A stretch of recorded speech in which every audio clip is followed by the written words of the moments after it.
무당의 나라가 돼서 그런지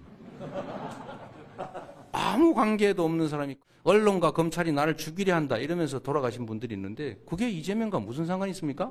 저는 염력도 없고요.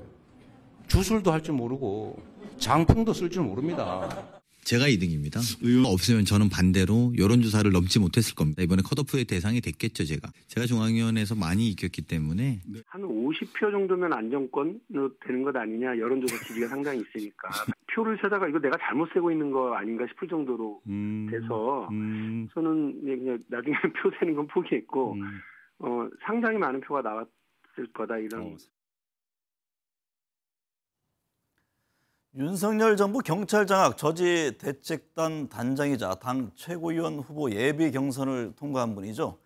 더불어민주당 서영교 의원 모셨습니다. 의원님 안녕하십니까? 예, 안녕하세요. 서영교입니다. 요즘 뭐 아주 분주히 움직이시죠? 예, 분주하게 움직이고 있습니다. 우선요, 안행위원장을 역임하셨고 지금 행안위원장입니다. 자, 행안위원장. 예, 네. 현재 경찰 장악 저지 대책 단장이셔서 네. 이 질문을 좀 드리겠습니다. 네. 경찰국이 이미 신설이 됐고 네. 국장까지 임명이 됐습니다. 네. 앞으로 민주당에서 할 수 있는 일은 어떤 것이 있을까요? 네. 경찰국 신설은 위법입니다. 헌법에 정부 조직을 만들게 될 때는 법률로 해야 된다 이렇게 되어 있습니다. 헌법에 법률로 하라. 그러면 이제 정부 조직 법안에 또 행안부 장관의 사무가 있습니다. 네. 행안부 장관 사무 안에는 치안이라고 하는 사무가 없습니다. 네. 즉 경찰이라고 하는 사무가 없습니다. 네. 행안부 장관 산하 소속 기관으로 경찰청이 있습니다. 네. 산하 소속 기관이지만 행안부는 경찰 사무, 치안 사무를 하면 안 된다는 거죠. 이상민 장관은 또 반박을 하잖아요. 네, 왜 행안부가 치안이나 경찰 사무를 하면 안 되냐? 이승만 정권 때 3.15 부정선거에 깊이 개입한 게 경찰입니다. 네. 그래서 4.19 혁명이 일어나면서 3.15 부정선거 때문에 4.19 혁명이 일어나잖아요. 네. 내무부에서는 치안, 경찰 담당하지 마라 이렇게 빼게 됩니다. 네. 그러다 또 5.16에 박정희 정권이 들어서면서 내무부 안에 지금 말하는 행안부 안에 또 경찰 사무를 넣습니다. 네. 이 경찰이 온갖 유신 관련해서도 나쁜 짓을 다 하게 됩니다. 그리고 전두환 정권이 들어서서 또 행안부 안에 내무부 안에 경찰을 넣습니다. 그때 네. 치안본부라고 하는 경찰 사무를 넣게 그럼에도 되죠. 불구하고 어쨌든 네. 지금 윤석열 정부는 경찰국을 신설을 했고 지금 조직 운영을 가동하고 있잖아요. 네. 민주당에서 할 수 있는 게 다음의 카드는 그럼 뭐가 있을까요? 예, 우선 한 가지 제가 꼭 얘기하고 싶은 건 그겁니다. 윤석열 정부 그렇게 네. 폭주해서는 안 된다는 거죠. 네. 그러니까 예를 들면 제가 치안본부에서 당시에 물고문을 받았던 사람이에요. 네. 죽을 뻔했었습니다. 그래서 이게 전두환 정권이 무너져 내렸잖아요. 무너져 내렸기 때문에 그때 이 내무부 안에서 치안이라고 하는 사무를 빼서 경찰청 밖으로 둔 겁니다. 근데 윤석열 정부가 또 치안을 넣어서 경찰국을 설치했어요. 네. 이건 우선 위법한 거기 때문에 중요한 건 1. 위법한 것을 했던 이 윤석열 정부를 국민에게 철저히 알려나가는 일이 저희가 해야 될 일이고요. 1. 네. 두 번째, 그러면 철저히 알려서 윤석열 정부의 지지율이 자꾸 떨어지고 있는 겁니다. 그래서 여러 가지로 잘못하고 있어서 떨어지지만 구체적인 방안으로요. 구체적인 방안으로 제가 다시 이상민 해남부 장관의 그 탄핵 소추 얘기가 나왔잖아요. 네. 물론 당내 탄핵 관련해서 역풍을 우려하는 분들도 분명히 있습니다. 이 점은 어떻게 보세요? 탄핵이 소추의 어떤 행동으로 들어갈 수 있는 부분입니까? 아니면 그렇게 해서는 안 된다고 보는 겁니까? 헌법에 이렇게 돼 있습니다. 장관이 정부조직법 등 법률을 위반할 경우에는 네. 탄핵소추의 대상이다 이렇게 돼 있습니다. 네. 그래서 정부가 폭주를 하면 국회가 할 수 있는 일이 해임 건의, 네. 탄핵소추죠. 그럼 국회가 할 수 있는 일이 왜냐하면 정부가 폭주하고 말씀처럼 맞지 않고 위법함에도 불구하고 그리고 역사에도 역행함에도 불구하고 경찰국을 설치해서 가고 있어요. 네. 시행령 쿠데타를 하고 있는 거죠. 그럼 여기에 대해서 당연히 국회가 할 수 있는 것은 해임 건의, 탄핵소추 검토해야 합니다. 네. 검토하려면 이 부분에 대해서는 3분의 1의 발의가 있어야 되고 과반의 찬성이 있어야 됩니다. 그동안도 탄핵소추와 해임 건의가 민주당이 있었던 맘만 먹으면 할 수 있잖아요. 할 수 있습니다. 네. 그리고 이 부분에 대해서는 국민에게 철저히 알려서 이 부분에 국민의 지지를 받으면서 해나가야 합니다. 그래야 향후에는 행안부 장관이나 윤석열 서현 정부가 입장에서는 폭주를 하지 않습니다. 탄핵 소추를 해야 된다 그런 입장이신가요? 그 입장입니다. 저는요. 네. 그 입장이고 저희가 또 할 수 있는 것은 우선 국회법이 정부가 시행령으로 그렇게 했을 땐 국회법에 행안위원회에서 이런 걸 합니다. 이 시행령이 국회 정부조직법을 위반한 거 이거 안 네. 돼요 라고 의견을 낼 수가 있습니다. 근데 네. 이거는 의견이죠. 그래서 의견을 낼 수 있고요. 그다음에 국가 간의 기관의 대립이 온 것입니다. 그래서 이거는 정부조직법은 국회가 만들어서 해야 되는데 국회 법을 넘어선 시행령 안 된다. 그래서 네. 권한쟁의 심판도 있을 수 있고요. 네. 그리고 또 직권남용의 문제가 있으니까 법적 조치도 갈 수 있다. 이렇게 말씀드릴 네. 수 있습니다. 민주당 전당대회 네. 얘기 좀 해보겠습니다. 최고위원에 나오셔서 지지를 호소하고 계신데 먼저 예비 경선 통과한 거 축하드립니다. 고맙습니다. 네. 압도적으로 통과했을 거라고 생각하고 있습니다. 당대표 컷오프에는 이재명 의원과 함께 강훈식, 박용진 의원이 네. 통과가 됐는데 이번 예비 경선 결과에서 나타난 국민의 바람은 뭐라고 읽으셨어요? 예비 경선에서는 우선 윤석열 정부가 폭주하고 있는 상황, 지지율은 뚝뚝 떨어지고 있는 상황. 네. 거기에서 더불어민주당이 좀 야무지게 해라. 네. 좀 힘차게 하고 저 문제점들 확실히 좀 해결해 줘라라고 하는 것.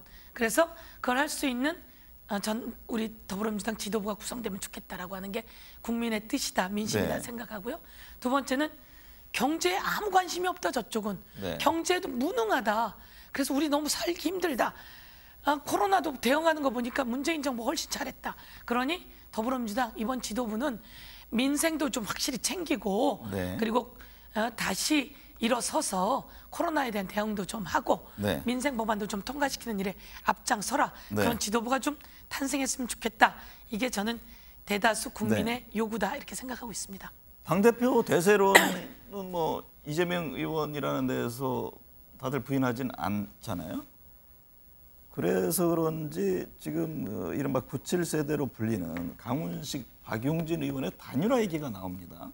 이게 뭐 너무 정치공학적인 거 아니냐, 뭐 여러 가지 뭐 논란도 있습니다만 단일화가 될 것으로 보세요. 97세대가 또 이렇게 도전하는 것에 대해서 전 또 아주 의미가 있다고 생각하고요. 두 분과 또 그 단일화를 원하는 분들의 판단에 따라 달렸겠죠. 하지만 두 분이 좀 다릅니다. 네. 강훈식 의원도 그렇고 박용진 의원도. 네, 시기와 그렇고 좀 방법에 대해서 좀 네. 견해가 있어 보이네요. 전혀차가. 이제 가치가 조금 다르죠. 가치도. 두 분의 가치도 좀 다르고 그래서 네. 그러나 전격적으로 어떻게 될지는 또 두고 봐야 되는 일인데요. 네. 그리고 또 뭐 논의하는 부분에 대해서는 저는 지켜보고 있는 그런 네. 입장입니다. 서 의원은 친 이재명계로 불리던데 맞습니까? 여기는 전당대회를 놓고 언론이 친 이재명 그리고 또 친 이재명이 아닌 게 이렇게 분리를 하고 있는데요. 이렇게 하면서 개파가 자꾸 만들어지고 있는 거죠. 네. 저는 언론이 그렇게 또 써야 좀 재미도 있고 가동률이 높은 것 같은데 그건 아니다 이렇게 생각합니다. 더불어민주당은 더불어민주당 개고 또 당원 개파, 국민 개파 그렇게 돼야 되지 않겠습니까? 예. 삼선 의원이시니까 네. 이재명 의원이 서영교 의원 개다 이렇게 얘기를 하기를 원하시는 거 아닌가요?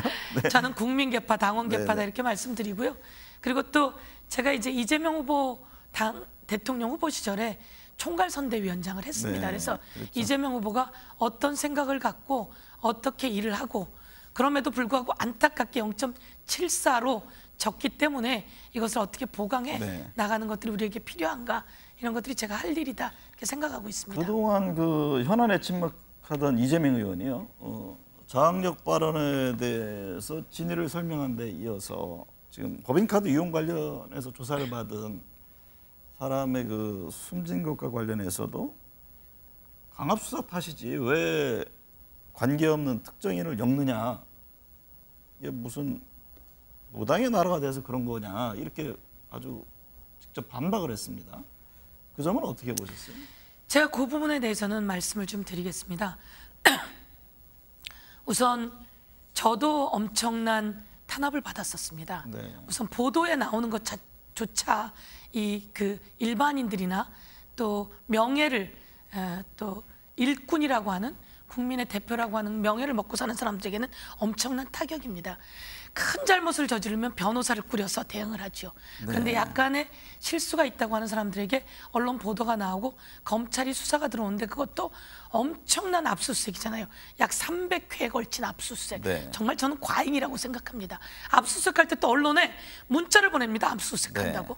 이런 식의 과잉이 그 사람은 정말 경찰도 얘기했지만 단순한 참고인이었습니다라고 했음에도 불구하고 엄청난 압박감을 받게 된 거죠. 네. 엄청난 압박감 이런 것들이 그 불행한 일들이 발생하게 된 거죠.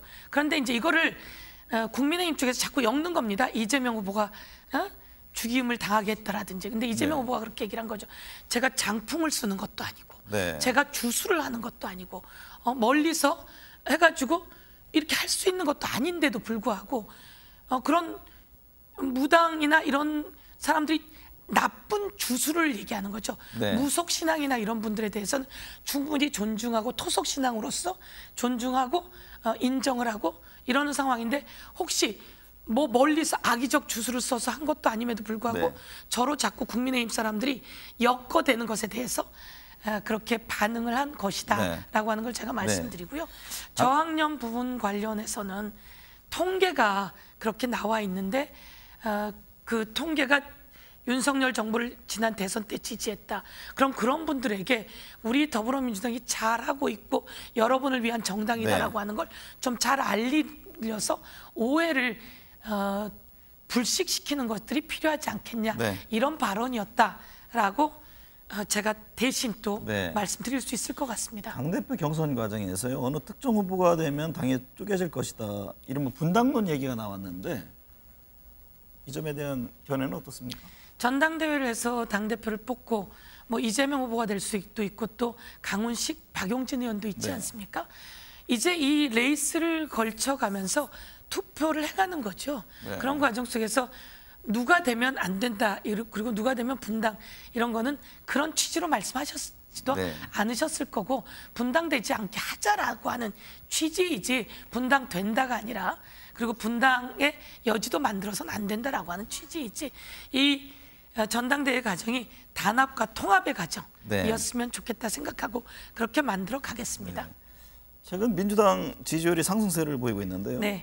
정부 여당의 실정에 따른 반사이익을 고스란히 담아오지는 못하고 있다. 한편에서는 이제 그런 얘기들이 나오는데 민주당에 필요한 건 뭐라고 보는지 뭐 이거는 이제 서영교 최고위원이 출마한 변과도 같은 맥락이 될 듯해서 제가 질문 드립니다.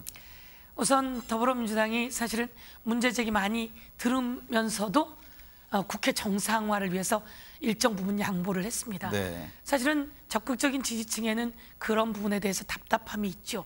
저조차도 법사위를 금방 내준 것에 대한 답답함이 있습니다. 그렇지만 더불어민주당이 국회 정상화를 통해서 민생을 챙겨야 되겠다라고 하는 대의를 위해 아프지만 내놓은 겁니다. 이 부분에 대해서 지지율이 일정 정도 평가되고 있다라고 생각하고요. 더불어민주당이 국민의힘이 오직 고금리, 고환율, 고물가에도 불구하고 대통령이 관심이 없습니다. 이준석 내쫓고 뭐 저기 내부 총질만한 당대표 나가니까 좋습니다. 이렇게 얘기하고 거기에 또 권성 대표는 약간 그 윤석열 바라기를 하고 있습니다. 그래서 그 내분이 안에서 생기고요. 이런 와중에 더불어민주당은 민생실천단을 꾸려서 민생 현장을 다니고 있습니다. 그리고 이것을 법안으로 하기 위해서 국회 정상화를 아프지만 법사위 같은 걸 내놓고 하고 있는 거죠. 여기에 대해서 그쪽의 실정을 고스란히 받는 것이 아니라 우리가 우리의 평가를 받아서 올라가는 것이 필요하다. 그래서 얼마 전 KSOI에서는 9.8%가 앞섰다 이런 게 나오는데 일희일비하지 않지만 민생에 집중하고 그리고 윤석열 정부의 잘못된 것을 확실하게 강하게 질타해내고 국민께 제대로 홍보해서 국민들이 아 우리를 위한 정당이구나. 아까 말씀하셨듯이 어려운 분들이 아 진짜 우리를 위한 정당은 바로 더불어민주당이구나 라고 하는 걸 알게 해나가는 것들이 필요한 일이다 이렇게 생각하고 그런데 매진하고자 합니다. 그래서 고스란히 넘겨받는 게 아니라 우리가 쟁취해내게 그렇게 하겠습니다. 서 의원님 오늘 말씀 감사합니다. 예, 고맙습니다.